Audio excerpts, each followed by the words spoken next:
Good afternoon. Today is December 4th, 2023. My name is Carlo Bird, and I'm interviewing Russell Contreras for the Voces Oral History Center at the University of Texas at Austin. Please know, Mr. Contreras, that this recorded interview will be placed in the Nettie Lee Benson Latin American Collection at the UT Austin. If there's anything you do not wish to answer or talk about, I will honor your wishes. Also, if there's something you do want to talk about, please bring it up and we'll talk about it. Because we are not conducting this interview in person, I need to record you consenting. So I'll ask you a series of 5 questions. Please say, yes, I agree, or no, I do not agree after each one. There are 2 questions we need to make sure you agree to before we go on.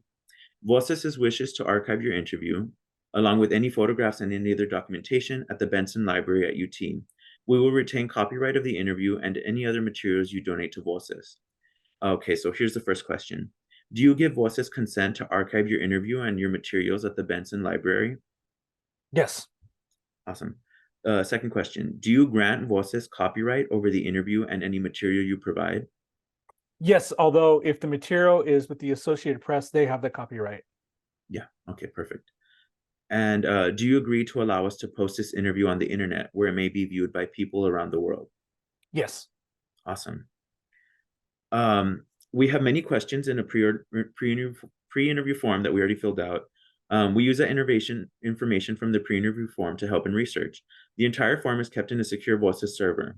Before we send it to the Benson, we would have it stripped out any contact info of yourself or your family members, so that will not be part of your public file.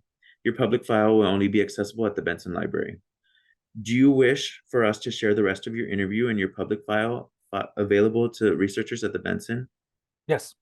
And last question, on occasion, Voices receives requests from journalists who wish to contact our interview subjects.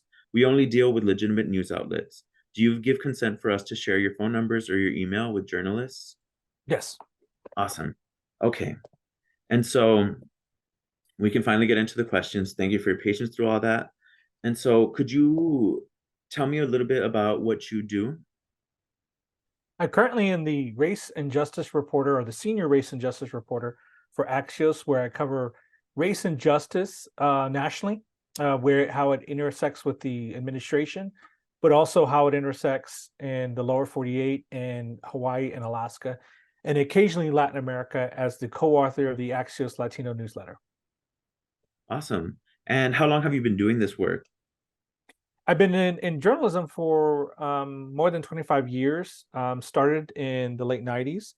I've been at Axios since 2020, at the end of 2020 after the election, but I've been a journalist for most of my life. Awesome. And what made you want to pursue journalism? Worked as a columnist when I was an undergrad at the University of Houston, and I was always interested in storytelling.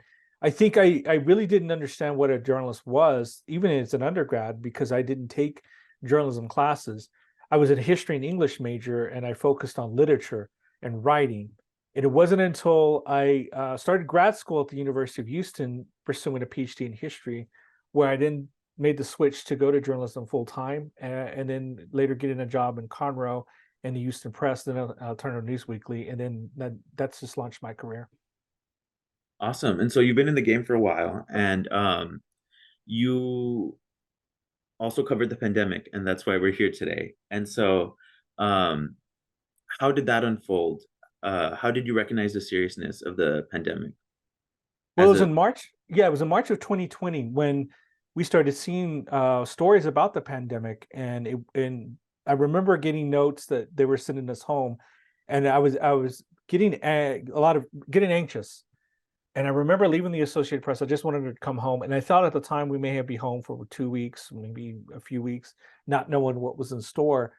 So up at that point, we were just following reports of cases of COVID, if there had been any in the university, in the New Mexico area and neighboring states. Those are things, and then the numbers just started tripling, quadrupling, and then exploding. And so by that time, I left the Associated Press its office, and we started working remote from my home in Rio Rancho, New Mexico, another home that I was living in at the time. And then my daughters were told to stay home with school, and as well my wife had received the Teacher of the Year award from the state of New Mexico and was on a sabbatical to go around the state and talk about education in New Mexico. And she was at home, so she was no longer doing that. And her role transitioned to as well in trying to help teachers through the pandemic. Cool. And so, well, not very cool, but it brought everyone home, there in your household. And how did the pandemic affect the way you worked as a journalist? Well, luckily I did have an office, so I focused there. I was writing, and I was facing the window to the door to the street. I lived in a suburb of Albuquerque, New Mexico, but I was working. Everything was remote. We were on Zoom calls, following news, just doing it normal jobs, picking up stories from newspapers. But the pandemic was dominating everything. Everything was just pandemic related. There were no sports. Uh, the politics, everything centered around the pandemic. I cover race and justice, so I was trying to, with the Associated Press, I was on the race team, trying to find race angles on there. Being in New Mexico, I noticed right away that we were one of the epicenters of it. Being the Navajo Nation is right there at the edge of Western New Mexico, and so we started following the numbers there and seeing how the pandemic was disproportionately affecting Native communities. We have a number of tribes here, more than 2 dozen or so, around 2 dozen, and all these tribes were being hit. The pueblos started closing down access. You could still get through the Navajo Nation because it's so vast, but that's where the big story was. And I noticed that nationally, the coverage was how it was affecting people of color, and they would focus on African Americans and Black Americans as well as should. But what was getting overlooked was how it was affecting Latinos and Native Americans. As we started writing about this, I noticed right away, right online, that people wanted to debate, that Latinos on a race and so forth. And I did not enjoy and not engage in those debates because that was not, social media at the time was becoming more toxic. Seemed debate, it seemed nothing could be settled there. There was nothing to be litigated. All you could do as a reporter just report the facts and say how this is affecting, especially people dealing with poverty. Yeah, and that's an important point you bring up, that people are becoming more polarized, yet you are still supposed to be objective and focus on the facts. How did that feel? Well, I noticed this was a beginning of the time where social media was toxic, and we can talk about how it became the epicenter of my career at the Associated Press later on. I was trying to engage as much as I could, but I was beginning to pull back because I noticed that at the time, the main source for social media was Twitter. I was not engaging in Snapchat, or I don't even, yeah, TikTok or anything in those spaces. Instagram, not as much. So it would mainly just use it as where I was sharing my stories, engaging and saying this is what's happening. And I had started to really tone down my presence there, where I had been active. I'd been a former president of Unity, the Journalists for Diversity, and had been the financial officer for the National Association of Hispanic Journalists. So I've been very engaged in there in media diversity. I was still engaged somewhat on that, being critical of the way we were covering Latino communities, making sure things like the shooting in El Paso, that there were folks, Latinos on panels on the Sunday talk shows talking about issues affecting Latinos, and usually they weren't. And I would call them out, often getting reprimanded by my boss, but I felt very strongly about this. This is what I felt. So at this time, I noticed that media companies were starting to clamp down on reporters, especially right into the pandemic. We hit the Black Lives Matter movement where George Floyd was killed. And then that created a whole new area for reporters and new landfills. And then I soon found myself covering the Black Lives Matter movement in Wisconsin. That's great that you bring that up, because you shared a lot of your Twitter coverage of Kenosha protests. Please speak about that. Well, right before Kenosha, when we were in the pandemic, I did cover a town, a mayor in Grants, New Mexico, who wanted to break all the pandemic-related restrictions. So that was my first move outside of my home to go on the field again. And this was a mayor between Albuquerque and Gallup, New Mexico, near the Navajo Nation. And he wanted to just lift the restrictions. He told businesses to open, golf courses to open. And this was like at the height. And it became a standoff between the state government and the local government, where the state police came in and shut things down. So it was the beginning of people defying orders or health orders around COVID. So that was my first. So up until that moment, I had not left. Then Jacob Blake was shot in Kenosha, Wisconsin. It was a disturbance at a home. Police came out. He ran from cops, and then they shot him as he was putting pull in the car. The shooting went viral. It was right at the height of George Floyd, so it became another case during the Black Lives Matter movement that people rallied around. Kenosha then erupted in violence, where buildings were destroyed. There was fires, and then I was dispatched to go to Kenosha to cover what was going on in this really suburb of Chicago and Milwaukee. So it was right there, and tensions were high, and I was sent to go to the scene. I see. And I have a lot of questions in mind. But with that, what, or first off, how did you feel you were supported by your newsroom as you covered these things through the pandemic? Well, it's difficult to see because at the time, being dispatched, there had been some adversarial relationships between me and my bosses because I'd been outspoken about media diversity. So sending me, I was part of the race and ethnicity team. I had that support, people in that team, very supportive. Those who were, say, above me were very skeptical of me because I didn't speak, I've been speaking out. And I thought, in some cases, had responded accordingly. May have been backlash. But on the race and ethnicity team, I had support there where they sent me, they gave me the resources, I could do whatever I needed within reason. And going to a community that was on curfew, but also under health restrictions, made it very challenging. I got a place, a hotel. I would go late at night reporting, interviewing people. It was very difficult because, yeah, I rented a car and so forth. But if you did not plan and get food late at night, where now today we take it for granted. If you know you didn't eat and it's 9 o'clock, you can go get fast food or go to store. Those were not options. So then you were hungry for the night. Even so, journalists couldn't get access to alcohol. It was even the worst. So reporters, by 9 o'clock, 10 o'clock, they were no longer serving alcohol in Wisconsin. Some actually drove to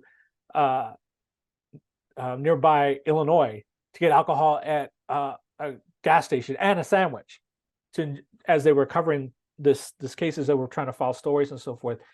But it was challenging because there was a curfew, and then in the midst of that, I was pulled over. Me and another colleague were pulled over. It was a felony stop where I was trying to show the area where there had been a used car lot set up in flames.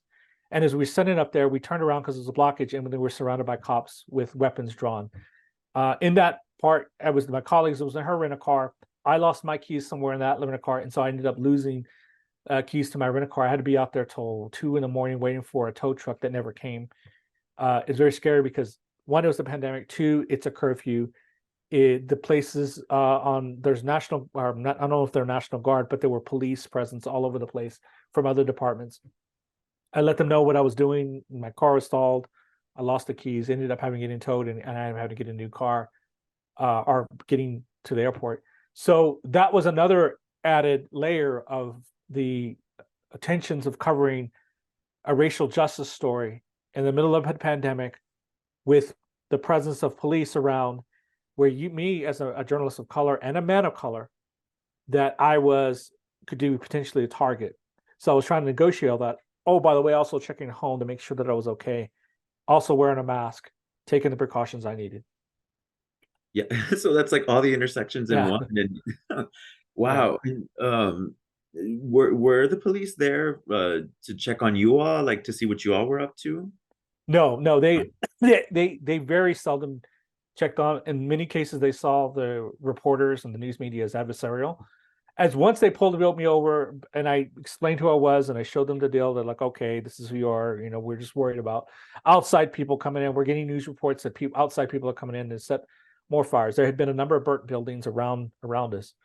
In addition, Donald Trump was coming into town. He was president at the time, and that was creating another set of a round of attention. I think Joe Biden was a presidential candidate. He was supposed to come in. I wasn't there for their later coming into Kenosha, but the tensions were very high and it had already blown up. So everybody was on edge. I was looking around, trying to also do my job as stories. And what I saw later on was the Kenosha community coming together, trying to rally around peace. They were putting up wood protections for businesses to make sure they weren't shattered, painting signs and murals saying Kenosha love and so forth. You started seeing signs that say Black trans lives matter too. So there was something else going on while this deal about Black Lives Matter was going on. There was also a bubbling trans movement that was going on. So as a reporter, you're looking for all this, but also negotiating all this stuff that's on your back. I'm not only taking notes, taking photos, recording video, trying to update my social media feed, but also give my various verticals at the Associated Press the needed, whether they needed photos, whether they needed video, all for that, because at this time you're basically a multimedia journalist being packed. So at the end of each night, I was absolutely tired. Yeah. And you saying this is very important because I think the main reason we're having these conversations for the Voces Oral History Center is to show that it's not just the articles and photos happening. There's the labor and the laborers behind them, and that's the work you were doing. And with that, who was in Kenosha? What was the demographic like? Was it only Black people protesting for Black issues, or was it also like Latinos and other races? Surprisingly, I did find some Latinos. I found a man from Guatemala. He was wearing a Black Lives Matter shirt, and he was there with his daughters at one of the protests. I found an old school Chicano who was there, who had, I believed he'd been from San Antonio, may have been a veteran. I took photos of him, talked to him, and I quoted him in one of the stories. So you did see Latinos there. It was mainly a working class town with ethnic whites, Irish, Italian, and also African Americans. It was in the middle of a place that was once indigenous land, as most of it was, but it had been lost over time. And people kept describing it as weird because it was surrounded by very rural Wisconsin towns that were largely white. And here was this one town that was people of color, that was poor, was working class. It reminded me of parts of working class Houston or working class Los Angeles or working class, less of Chicago, but more of those because it had the suburban feel, it was spread out. But you could see immediately there was a lot of pain. I went to the spot that he was shot. One thing that struck me is there was a older Black man who had come down and driven a few hours from Green Bay, and he brought his son, and he pointed and says, "This is where he was shot." And he started telling him, kind of educating him. But then he says, "Oh, but this is where I grew up. This is where I grew up. This is where I did. This is what happened. This is where I had a fight when I was a kid." This was somebody who was from the area, and he was from the area where Jason Blake had been shot. So this spot of pain became a spot of almost like spiritual reclaiming. You started seeing Black people come to the spot and lay down roses or send notes. They weren't sure where it was, but they could kind of tell by the video that it must have happened here. There was a car there. None of the people around there would talk. And I think because of the incident that happened, maybe police had scared them, or maybe they were involved in lawsuits. It was unclear. But people that were there would not talk to reporters, even reporters of color. They were just skeptical. And that showed me that there had been distrust of media for a long time, that we were now descending on the spot at a time of pain, and we hadn't been there at a time of joy. So we had never covered this spot. And I say we as media, I had never been to Kenosha, so I could never have done anything preventative. But the reporters there it had become a news desert in this era. Maybe the local paper had covered them, but national media had no interest in covering the city or that community. So to parachute in, you're going to get people who are skeptical, and you're going to get people who are adversarial. And that's what I encountered right away. And I recognized it. Yeah, and do you think that distrust was new? Was it relevant to the time, or is it something that just had been stewing over time, already like present? I think it'd been stewing over time. I wasn't sure because this is my first time there, but it was something that I recognized in communities across the country, even local here. If you never go to the Albuquerque South Valley, I say parts of McAllen, the Rio Grande, and you only go when there's a tragedy or when there's a surge of migrants. Then all of a sudden you're asking about this, but you were never there when, say, the city hit a benchmark, are that you became a spot for Hispanic businesses. You were just coming in there at a time when there was pain. They're going to be skeptical because they don't trust you. And this happens a lot when I've gone to school shootings, where it's been, say, Roswell, New Mexico, or say Aztec, New Mexico, when I've covered mass shootings, that when you descend on the area, they'll know if you're local, but they'll also know if you know nothing about those communities and you're asking about this one particular instance and you make assumptions, they're going to be adversarial to you and not be cooperative. And they have no interest in wanting to share their stories. And how do you navigate that when they are not trusting you and not wanting to talk to you? You have to do the work. So on the way to Kenosha, as I was on the plane, I had printed out everything I could about the history of this city. What were the demographics? How was it founded? Who were the mayors? Who were the elected officials? Who were the Black leaders in this town? Were there any Latinos? Were there any cases of civil rights history there? Did Martin Luther King ever visit it? So I went there, and as I bounced around near the location where Jason Blake had gotten shot, I wasn't getting any feet. So then I moved a few blocks, and then I started getting people talking as I showed myself, and they would say, "Hey, Latino brother, what's up?" And I did get folks talking and saying, "Hey, man, the police have been harassing me all the time. Every time I go outside, they'll ask me what I'm doing here, and I'm saying I'm just, I'm mowing my lawn or I'm picking weeds. Well, you don't look like you belong here." And they would tell me stories. So then you started getting a picture about what the tensions there going around. Then I talked to a Black man who was an activist who was critical of cops, but he wanted to become a police officer. So it wasn't necessarily he was anti-police. He was saying they don't let us in, and I want to be in. And so you started getting a full story and getting the sense. And then so I started talking to, say, the ethnic whites who were poor. And they would say, yeah, police harass me, but I think sometimes they may pour a glass of gasoline on it. And they, I mean, I'm assuming we're communities of color. So I started getting a full picture of and I started seeing that there were separate Kenoshas around that haven't been talking.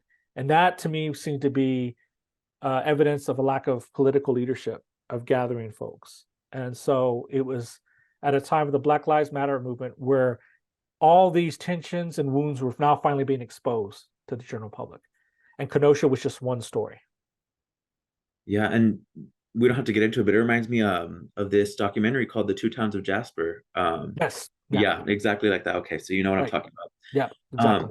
And with that, and so you're uncovering these big issues with your own lenses, and you're also balancing the pandemic on top of that. How are you approaching people when we were so isolated at the time? We weren't encouraged to physically be with one another.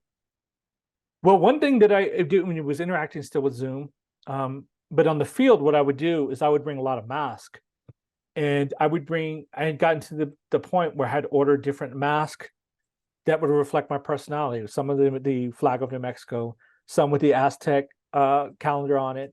Others would say Marvin Gaye or Miles Davis. Those were always conversation starters. So they would see me, and I think I wore my Marvin Gaye one. I think Kenosha, because it was perfectly. I think it was the setting was correct. They would start conversations, and that would be icebreakers. So we still had masks on, and then we were talking. And then that helped me when I was interviewing some young folks in Kenosha. They were like, it was funny because there was these young Black students, and I want to say maybe high school age or younger. And they said, "Why are you wearing a Black man on your face?" And it was Marvin Gaye. They had no idea who he was. And so I said, "Well, he's familiar with these songs." So I started naming songs. They had no idea.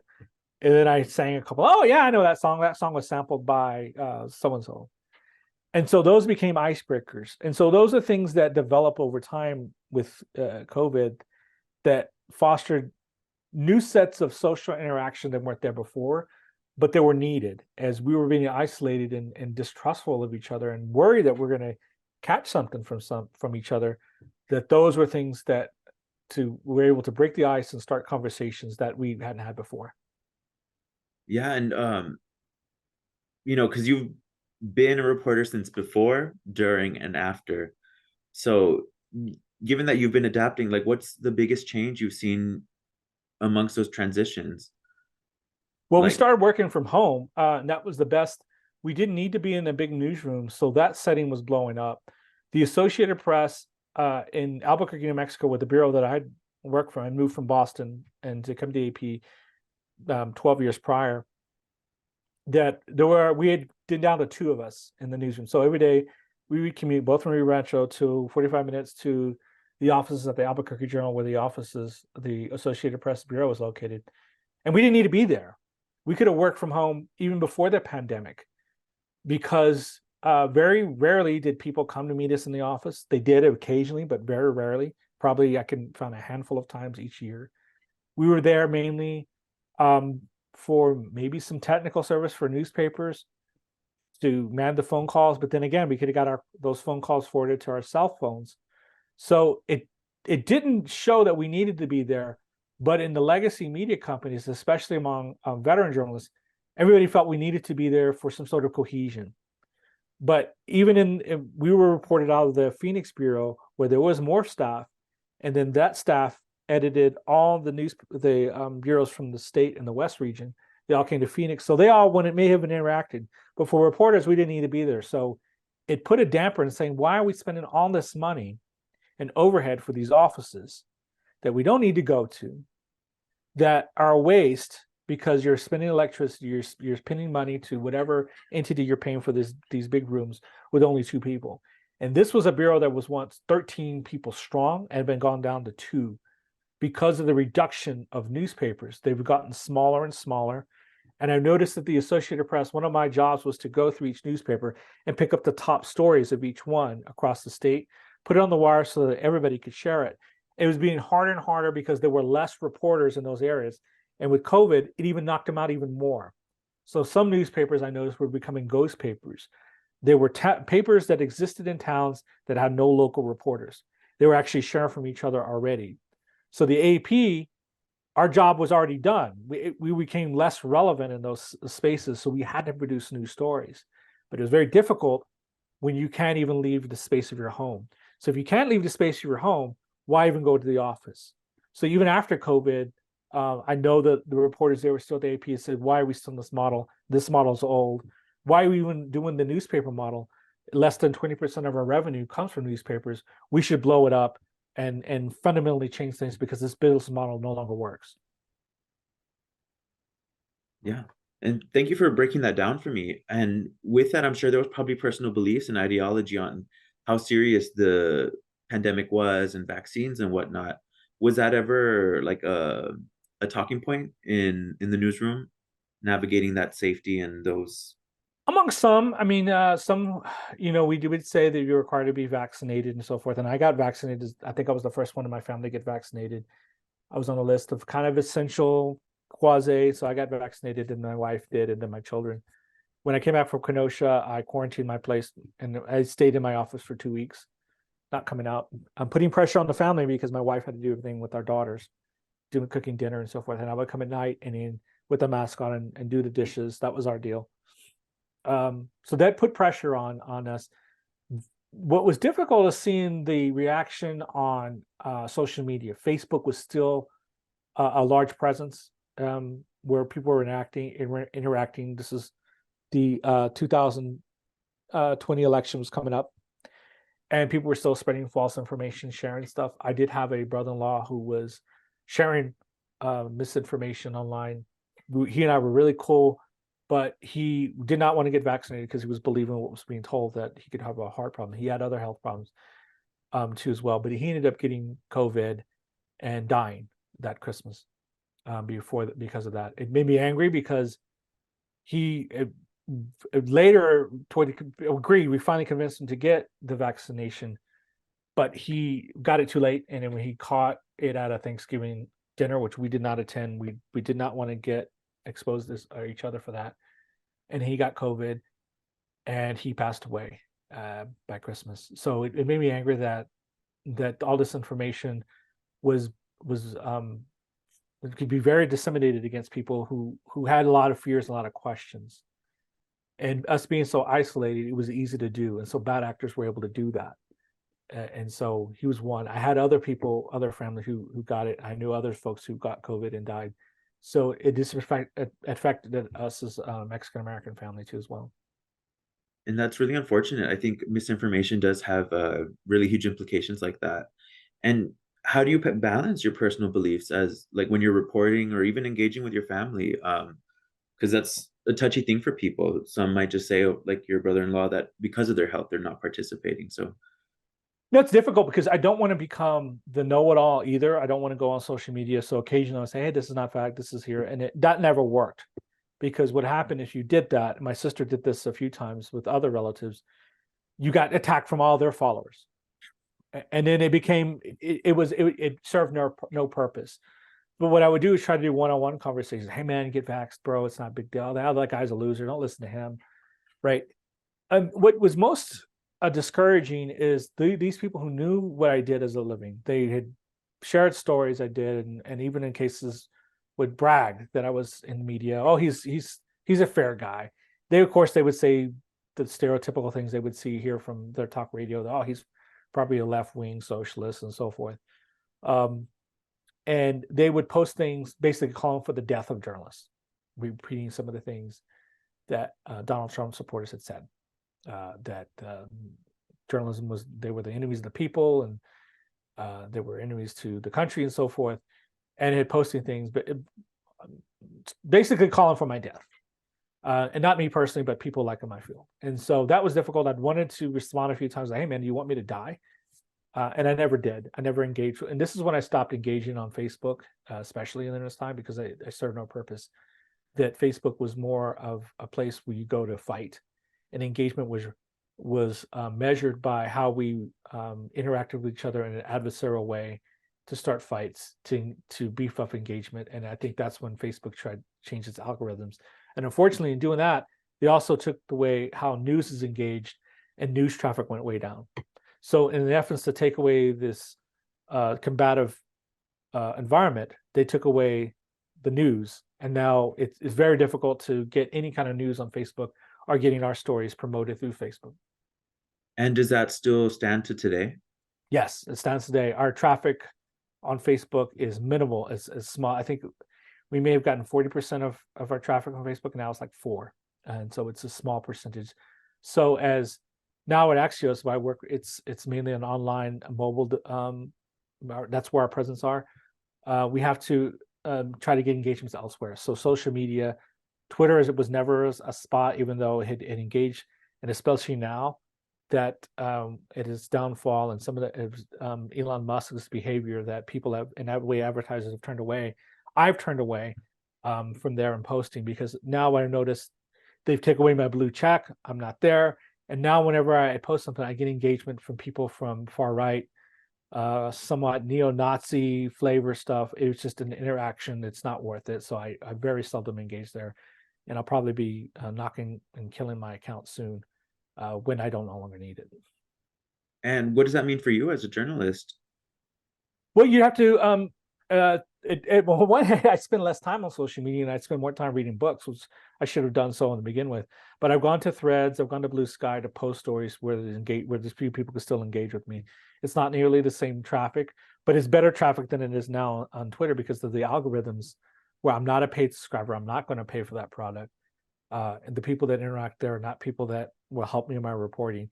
It's hard because it used to be going to Twitter, I could find sources and I could find people if there was like an incident in a particular town, a killing or a murder or a crime. I could go there, and people who were witnesses, and I can engage and get stories there. It's very difficult to do that now. You have to either go to the scene or find other methods to find people, witnesses to what happened to a story. And one thing I've been wanting to consider also is the government response to the pandemic. Sorry that we're jumping, but Sure. how did the government response to the pandemic affect your work? Well, in New Mexico, we had a Democratic governor, Michelle Lujan Grisham, whose background was in health. So she was stronger in health and the health orders than others. And we had a largely Democratic state. Well, we did have a Democratic controlled Senate and House. So it lended to places where they were much more stringent on our health orders, more so than, say, neighboring Colorado, who also had a Democratic governor who was not as stringent later in the later months of the pandemic, and started opening up closer. In many ways, made fun of our governor for doing it. But our governor was since she was a healthcare person, was erred on the side of caution on that. before we started opening up. And it affected the state because we were one of the poorest states in the country, if not the poorest. We're always battling Mississippi in poverty. So as a result, it affected us long term. And it affected the school systems. And I saw this immediately with my daughters, where my oldest daughter was very social, and after pandemic, she was less. And I saw, in general, a lot of students behind in academically. We were a little bit at more advantage, as you could see. We read books. We're both middle class Hispanics with graduate degrees. We will all do what we can to make sure that our daughters are engaged, but that's not necessarily the case with other families who don't have the resources or the capital to do that, or the means to do so. So in New Mexico, that really affected it overall, and you cannot help be affected too as well, because you're surrounded by this.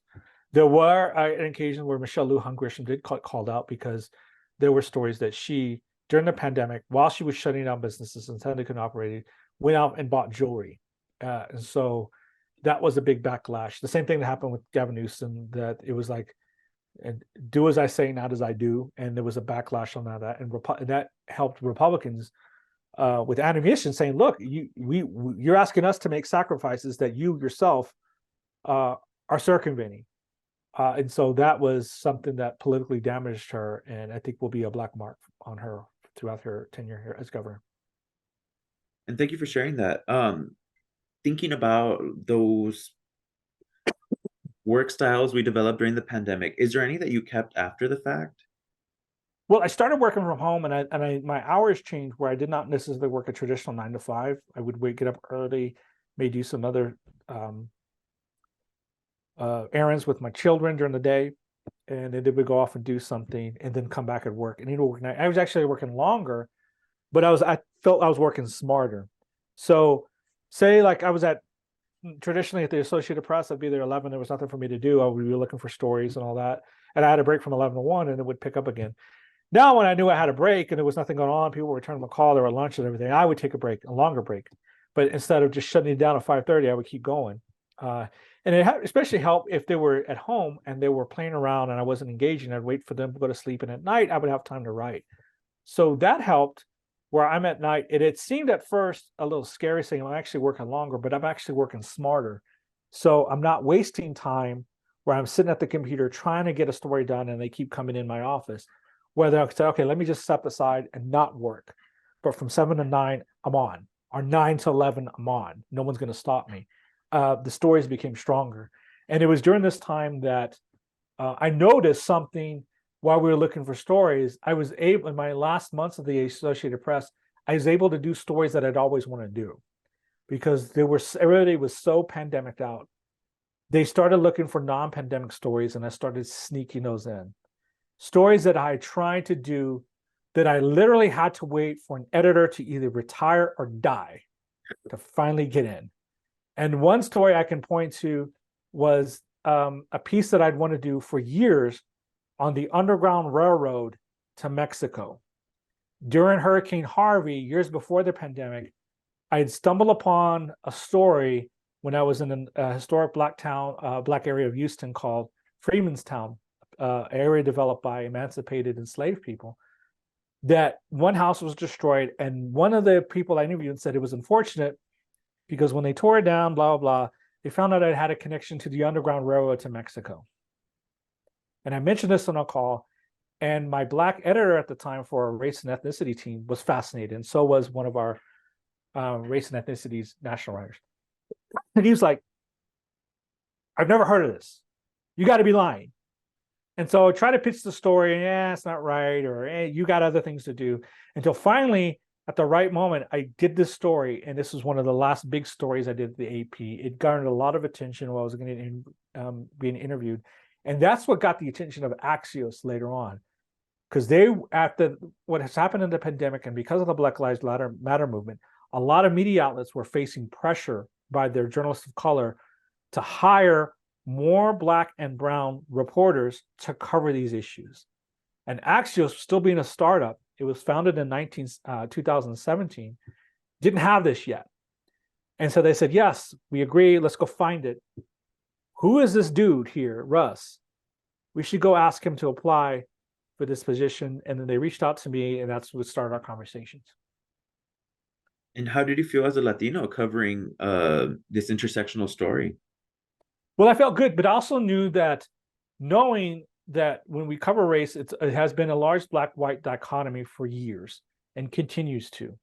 But what was happening in the country is that now Latinos were the largest cohort, largest non-white group, whatever you want to call us, minority group, whatever the case is. I don't have a problem with that term, because it tells, the term minority talks about positions of power. So yes, we were the largest there. And I, even in my interview with Axios, I said, look, we got to stop talking in this linguistics of black-white dichotomy, because we're going to wake up and find out that the rest of the country is speaking a totally different language. Literally. One day, Latinos will become the majority. And if you're still talking in a black-white dichotomy, you won't be talking to the majority of the country. So it's important to do so. However, if I was going to enter in this space full time, I had to know some basic things about Black America. And that is, what is the legacy of slavery? What is the legacy of Jim Crow? What is the legacy of discrimination after the civil rights movements? And what's going on now? And you have to inundate yourself with that. It made no sense for me to go in while they're talking this black-white economy and say, yeah, whatever. It's all about us. No, it's not about us. It's about including us. But then I also had a responsibility to include Asian Americans, Native Americans, and Arab Americans now, which I'm working on now, is that when we're talking about the complexities of race, which is a social construct, you have to include people who are victims of that construct and what that means now. And there are no right or wrong answers, but there are legacies of discrimination. Yeah, you had to do your homework, to say the least. Yeah. You're on mute. I'm sorry, but I got you.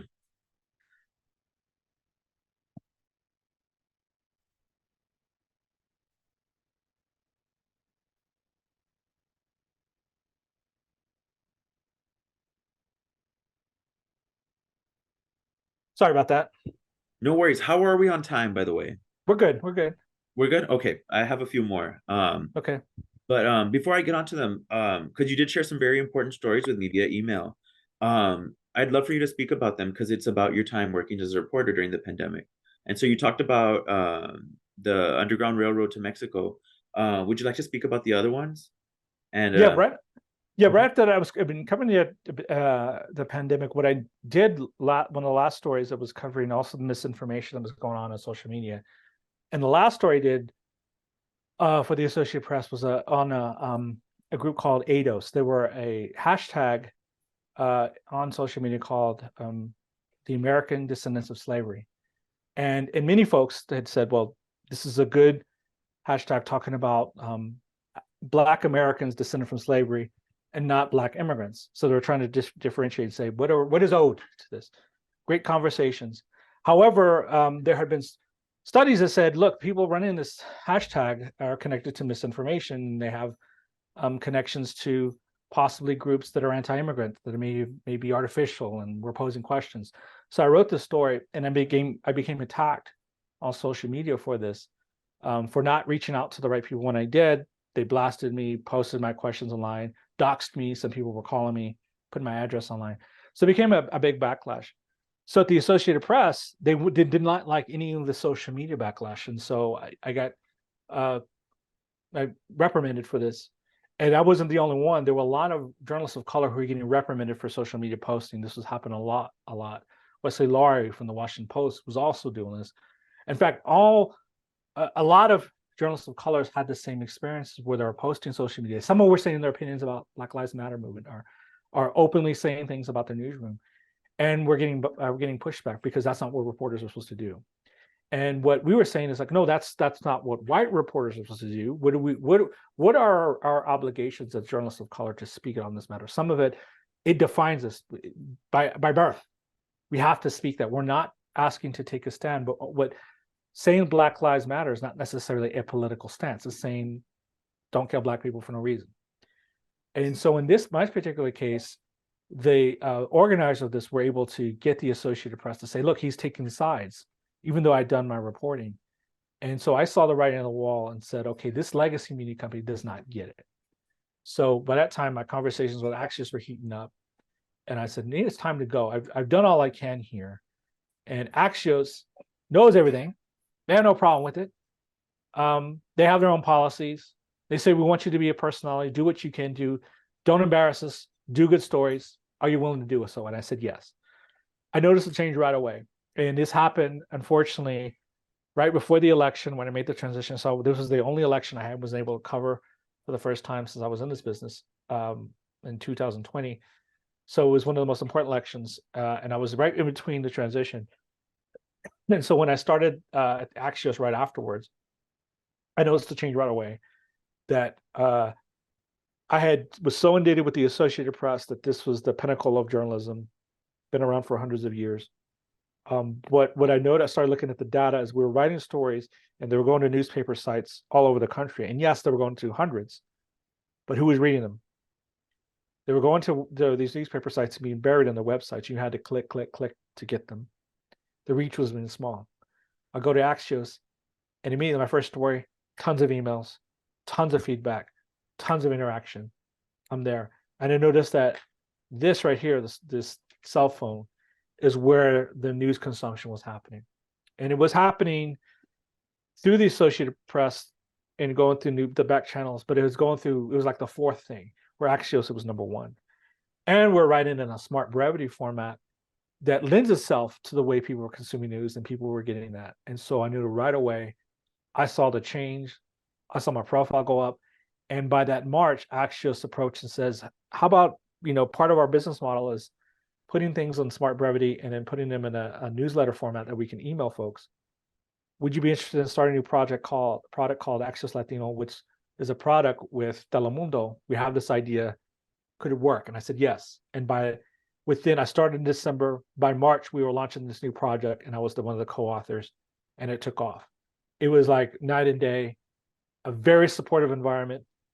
The whole ideas of legacy and its racism did not exist. There were other problems that arise, of course, with any startup, but nothing like, there were no excuses like, oh, we can't because we have union rules and seniority tend to be the white reporters that were hired many years before we had initiatives to get people of color. So there were none of that. It was a clean slate. They asked me to help recruit people who, when there were openings, I had a whole list. And I then recruited, when we had an opening for an editor, I recruited one of my former students who I'd mentored, who was at Arizona State, the journalism program. And I mentored her many years ago when I was at the Boston Globe. She came to the Associated Press. She actually replaced me at the Associated Press, my job on the race team, for a higher salary. And then I said, why don't you come here and be my editor? And she became my editor. Astrid Galvan is now my editor and has been here ever since. And I started going and finding other Latino reporters and other journalists of color to say, hey, this is a place we need to go. And I recruited my good friend, Delano Massey, who is now the managing editor for Local. He was African-American, one of our editors at the AP on the race team. And so the diversity at Axios changed. We're now the only media outlet, I think, that has its top two positions in the newsroom are women of color. So it is a place that has made some promises and has stepped up to them. And now I can tell you we're nowhere near where we need to be, but I'll take the Pepsi challenge with any media outlet now today, because we don't have that legacy that others do. Wow. I mean, I'm sold. I'm going to start looking. Yeah, no, that's awesome. I mean, because even I was really moved by the writing style. It's very considerate of the reader. You tell them what matters, where to place their further thinking, looking at the bigger picture and all that. And do you think those attributes are part of the success? Yeah, because look, I'm in long form journalism. I got my graduate degree in creative writing. I love good writing, but sometimes when you have to tell a story about, say, something that happened, a pandemic or a vote on the House, you don't need to give a flowery lead and put the news in the fifth paragraph. And now that I've been in this environment for a long time, and I get almost offended when I click a story like George Santos is going to be expelled because of new evidence. And so I click the story, and then you give me a rundown of the past news the last 5 weeks before you get to the news. I get offended. No, tell me what's the news. I'll get all that if I need to. We also tell you how long you're going to spend on the story. Give me a minute of your time. Give me 2 minutes of your time, and you'll you'll leave to get smarter. And I think a lot of times what is happening in our field is that the journalists were writing for other journalists, not necessarily the reader. And now that is catching up. And if you look at the data on stories, and if you have access to it, you can see how long people stay on stories. I mean, think just a few seconds before. And what's happening with media outlets, especially legacy news outlets that are newspapers, is the mobile device is their fourth thing. They go to the print, they go to the web, they may go to radio or something, and then the mobile device. But it's hard to read. You read the first few paragraphs, and then you have an ad that actually breaks the sentence off, then a pop up, and then you move out. You're like, this is not worth it. That happens a lot, especially with broadcast sites when you're trying to get a text version of what the story is. Or they'll put a video and they put a commercial immediately, and then you like X'd out. You're only going to stay on that commercial and listen to it to get to the video if you want.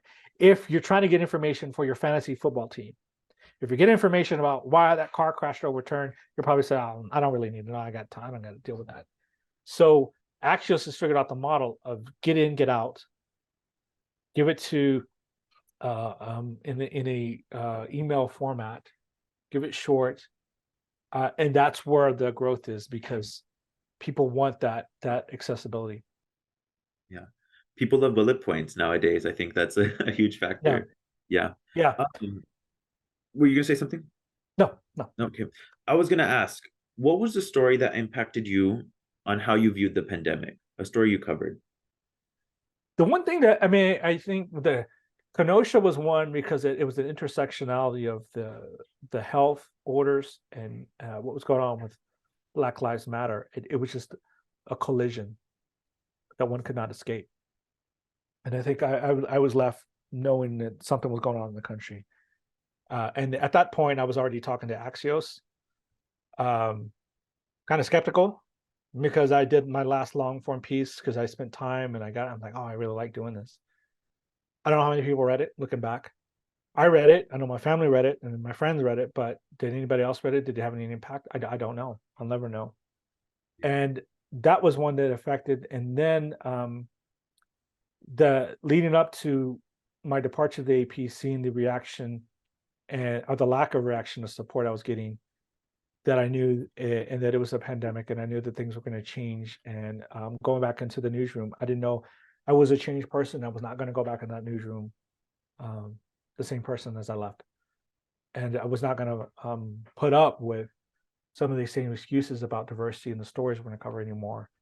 And that was only going to be a more clash. And I was a different person. And I just did not, I was losing my patience with the lack of action. And I knew that things would have to change. Yeah. And on diversity, as a Latino person, that's important to you. And how would you define Latinidad? Like, we call, people are stumped on defining what it is, ethnicity, race, so on. Like, how do you define it? I think it's a combination of everything. And I'm not to avoid the question, but for me, as a Mexican American, a fourth generation, I think we're still discovering it. We're still trying to define it. It's not just mestizaje. It's also our African past. It's also our indigenous and Arabic past. We need to come to terms with that. I think one of the things I did with the Underground Railroad to Mexico is, as I started looking and doing research, I found that there was one town called Monclova, Mexico, which was a stop on the Underground Railroad through documents. And I wasn't able to put in a story because it was just so much. And I started seeing that scholars were working on pieces. So I was interested and wanted to know, okay, well, what did my family do this time? I had this romantic notion that they had helped enslaved Black people leave to Mexico because I know that they were family around the time of before the Civil War in Texas. And what struck me is I went down looking at my great grandfather who was born in San Luis Potosí. I found a photo of his mother who was a Black woman. It kind of confused me. It's like, well, everybody assumed she was indigenous, but as I zoomed in, I was like, these are features that you would say are close to the line to someone who's Black. And then I looked and I saw her birth and looked online and some documents say her birth town is in Monclova, Mexico. So was she the daughter of enslaved people escaping. So we did find some documents that say she was the daughter of people in hiding. There were other documents that say she was also born in San Luis Potosi. And as I started looking more, I was like, what's going on here? There were evidences that this Mexicano was tall. He was 6'2". You and I know there aren't that Mexicans that are tall. We're all short. We're 5'6" to 5'8". This brother was 6'2". I don't know how that happens.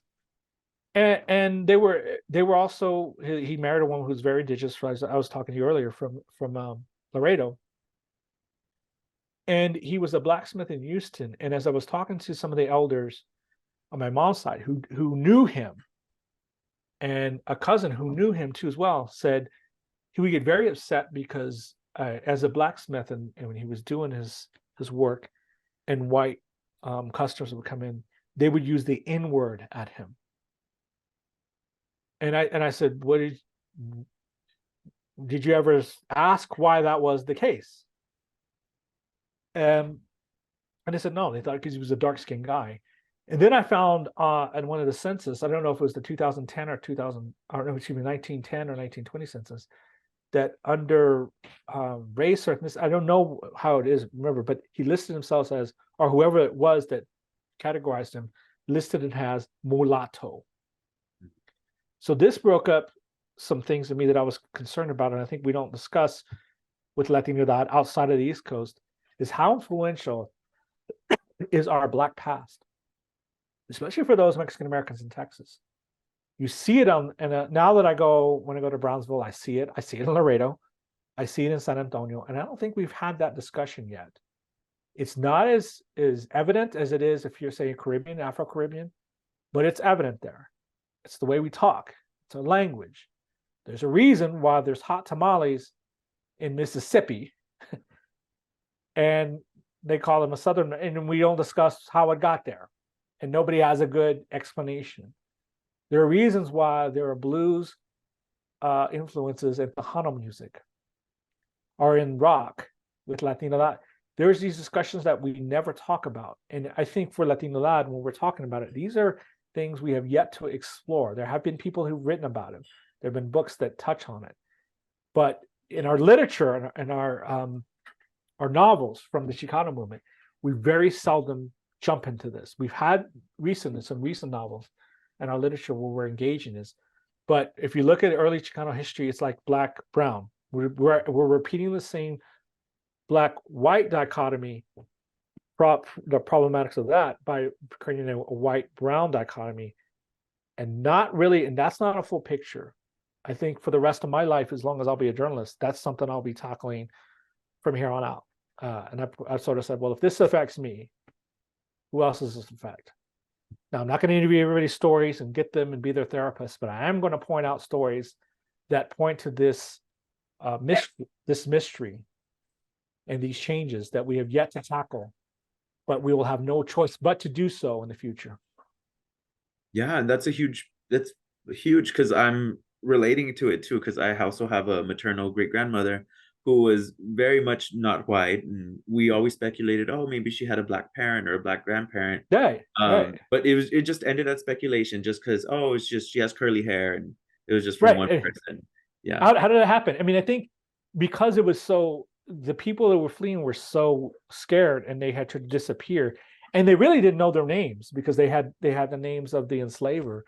They were able to adopt new names and new identities in Mexico, and so they became persons. So what they were or who they'd been had always been a mystery, so they invented themselves.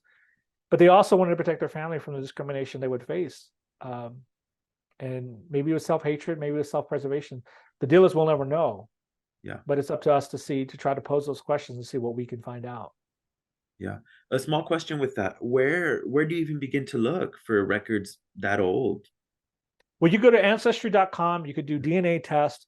There are some great works that are being done by a lot of scholars. You're going to start seeing this in the next few months and years of people dissecting what this means, this underground railroad to Mexico, that once we know exists, how did it operate? Was it organized?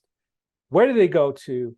That when white, what they call mobs, slave mobs, would go into try to Mexico to try to reclaim their quote property, how did the people of Mexico respond? What we do know is that some of those folks who fled got new names, became part of the community, learned Spanish, became postmasters. They fled deeper to the interior to get lost. And they didn't either know how to read or write, and they changed their names and didn't want to be found. So that's the challenge. We don't know where they went because they didn't want to be found at that time. But now we can find them through old histories, through things that we can piece together. And what we're finding, one guy I interviewed for the story said he found out he was connected to this biracial family right on the border who was a stop on the Underground Railroad, that his mother was black, or his great grandmother was black. That when they get together with family and they talk about it, there's resistance from some folks saying, "How dare you say I'm black?" Right? And he's like, "No, I think this is fair. This is something we should talk about." And in fact, there are many people who have the same last name. I think the last name was Jackson. And they're like, "No, our guy he's a white guy from Alabama. He was white." Well, who was he married to? Well, that's neither here nor there.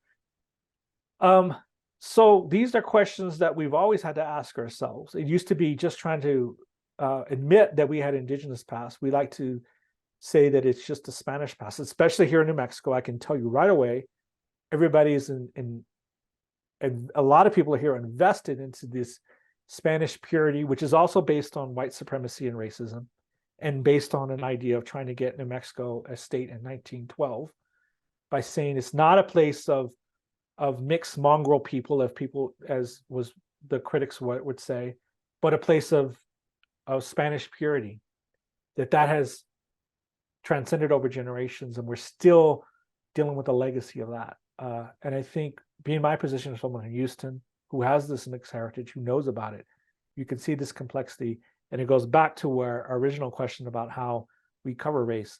That's the story. It's more complex, to me, more interesting than the black-white dichotomy that we need to talk. Those are the stories that are there. Those were invest. And then when you get into that, what I found in this journey is I stumbled upon the legacy of the Black Cowboy, and that became my latest generation. Because if you see the Black Cowboy, one of the original vaqueros, there was an interaction between Black and Latinos that still we have not uncovered. That while we are obsessed right now with the television show Yellowstone, it has void of any Latinos in Montana, that we're overlooking the original Cowboys, which is really a Black-brown creation in the United States. Yeah. Have you uncovered anything in that discovery yourself? What I found is I stumbled upon this really cool community of Black cowboys who do Black rodeos across the country. And rodeos are real popular, but Black rodeos get a fraction of the winnings that white rodeos do. But they are just as intense. And there are a number of people on social media, especially Instagram, who take photos of Black cowboys. And they're not necessarily people in Wranglers and cowboy hats, although you do have that. You have people in hoodies, in urban gear, on horses. I was in Houston, and I always saw Black people on horses. I thought that was just what people did in an area that was kind of semi-rural. But this happens in Oklahoma. I did a story on a brother in Portland, Oregon, who did a Black rodeo on Juneteenth, and people kind of dismissed it. What kind of Black people will go to the Northeast for rodeo? And it actually sold out.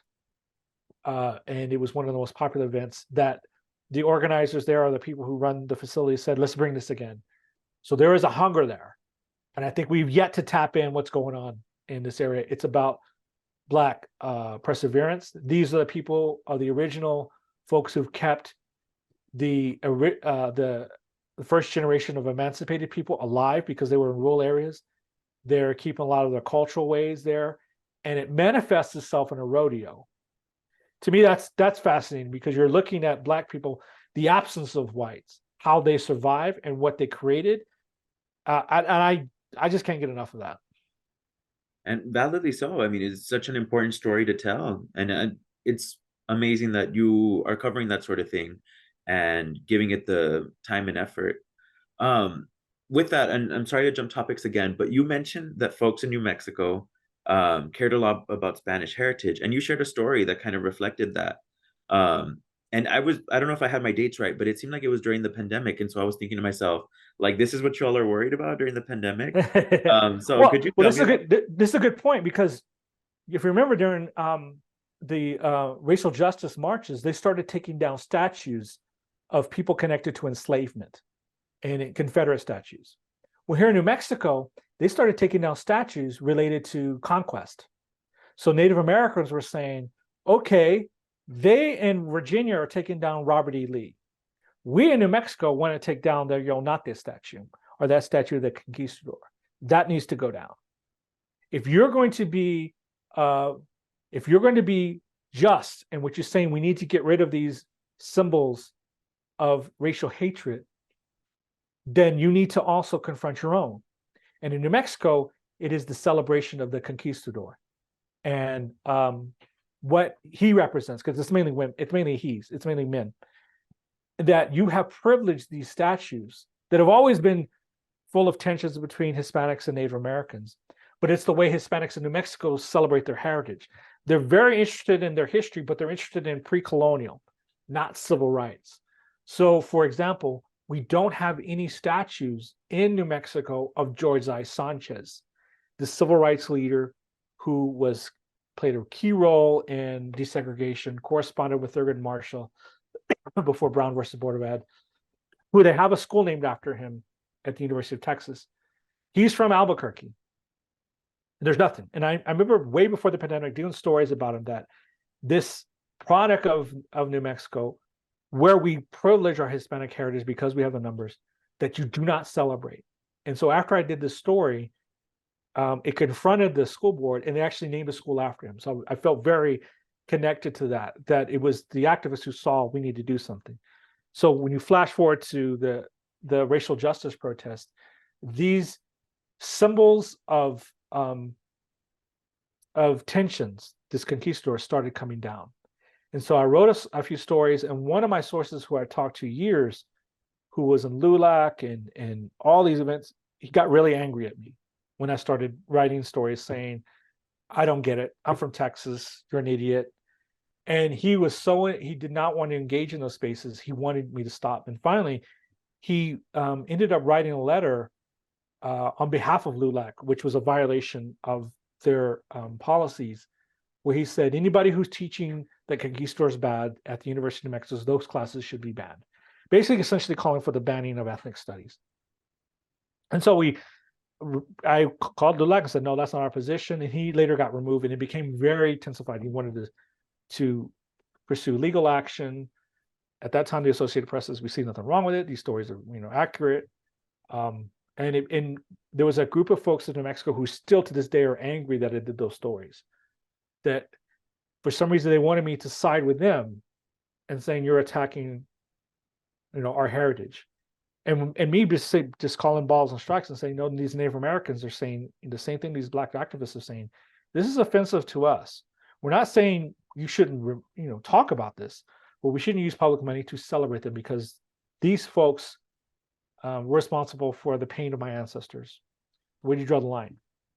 And I always said, well, okay, if you're going to take these statues down, there's this dichotomy of should they go up, go down? What should go and replace it? And I remember talking to Robert W. Lee, the great grandnephew of Robert E. Lee. He was saying, you take down these statues, you should just leave them empty. These empty spaces remind us of what was once there. I think they're beautiful. Leave the graffiti up. Others would say, why don't we replace them with modern day heroes or modern day figures like George I. Sanchez, right? Or some of our women leaders that we've let, like Dolores Huerta. Dolores Huerta is from New Mexico. She was born in Dawson, way north of me, near the Colorado border. And there's no marker there citing where she was born, or anything that says here is where one of our greatest civil rights leaders began. There's nothing. So if you're going to take down a statue of Conquistador, you're complaining, but you're not even doing the effort to remember Dolores Huerta. I think that's telling about you and about what you feel is important. Now, they did name a street, part of a street where there's Cesar Chavez. It then becomes Dolores Huerta at a key point, right at the middle of the Rio Camino Real, the road that used to go from Santa Fe to Mexico City.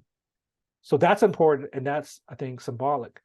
But we still haven't done the effort to remember those. And by the way, she's still alive at this moment, at the time of this recording, that she has. And I've even asked her, and I mean, in our interview, I asked her, should you, and she blows it off and says, we should remember people in that mining town who died. So she's always not making it about her. And yeah, you can if you want, but I think you should remember the other people who live in that mining town who suffered. That's what I want to remember. Wow, no, that's powerful. And that's an interesting tale because it's so American, even on universities Right. like the ones here on campus. The statues of people of color are all student raised, fundraised, and Right. the statues of white people were university funded. Sure. Um, Exactly. yeah. Um, Another question I have for you, because I know I'm pushing it with your time. Did your work covering the pandemic as a Latino affect your understanding of health disparity as it relates to the Latino community? Yes, but I would say it also helped me understand its disparity with Native Americans Hmm. more so. I mean, with Latinos, yes, we didn't have access to a lot of things. We were the essential workers. We were working whenever I would go to the stores that were still unpacking things. So they were still in the field because of our survival for the rest of us. Um, but where I saw it really hit were Native American communities that really didn't have access. But what I did see among Native Americans is they were had such, and I had no data on this, but I could only see tangential, and I would see what was going on. They had such a long relationship with the federal government that when vaccines came, they were really good at getting the vaccines out to the elders and the people. So much so, and I wrote about this, is that some of the tribes started getting vaccines to non-tribal members. Hey, we're good. We have vaccines galore. We're taking care of all our people. Who wants to come? So various pueblos started getting vaccinations to Latinos, kind of like giving back. And some of the same people who wanted to celebrate conquistadors were coming in saying, yes, I want the vaccine. They were very organized. But it had a terrible effect because uh, the Navajo Nation is still in some parts we're living as if there was the 19th century. No running water, no electricity. So when everybody was sending out all these proclamations, wash your hands, it's not possible in the Navajo Nation, and it's not possible in the Lakota Nation where you don't have running water, where you have to go a quarter of a mile to the well to get new water. It's just not.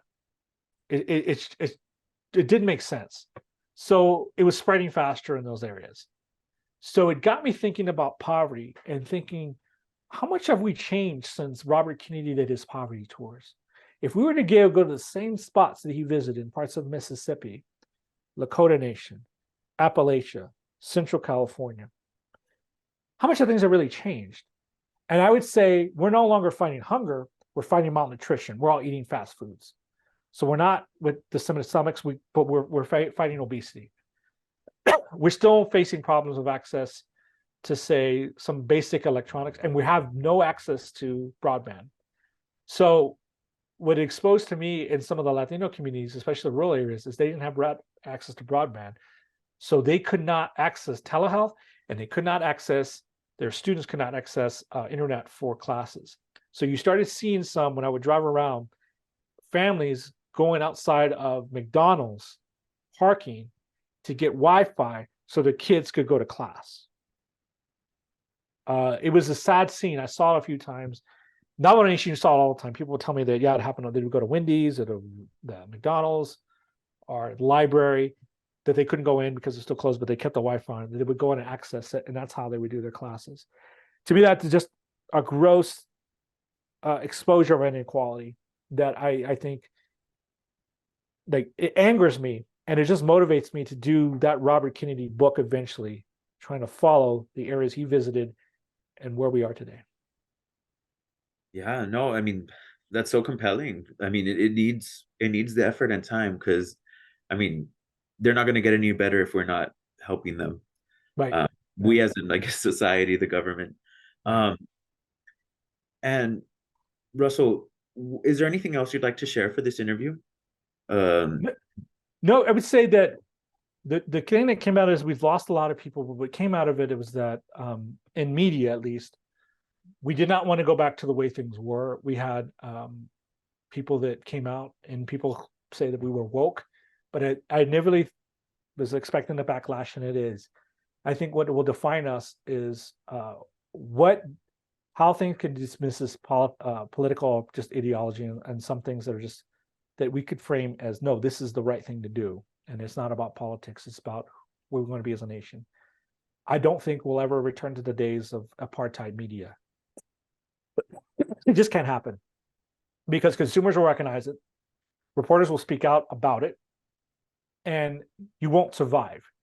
So for many years, we in media, especially Latino reporters, would say that you had a moral obligation to have a diverse newsroom. I think we're past that. Now we can say it makes a good business sense. You will not survive financially unless you have a diverse newsroom, right? It just doesn't make the way the country is changing demographically, the way we're consuming news. You can if you want to target a particular audience, and that's your thing, but it's going to be limited.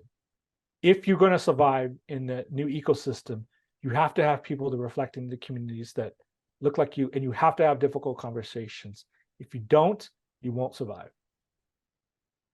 Thank you for sharing that. And Yeah. sorry to think up another question, but what solutions do you have for a lot of these issues that we covered that came up from the pandemic? Misinformation, distrust of media, journalists being mistreated and newsrooms mistreating them. Like,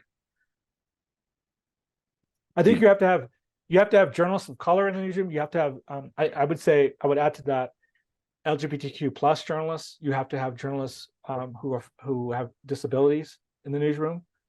That they are in there engaging in conversations and in leadership positions, so that those who are committed to the ethics of your newsroom and who are committed, that they will foster that mission and see things you want, and they'll challenge misinformation and report it and do the facts.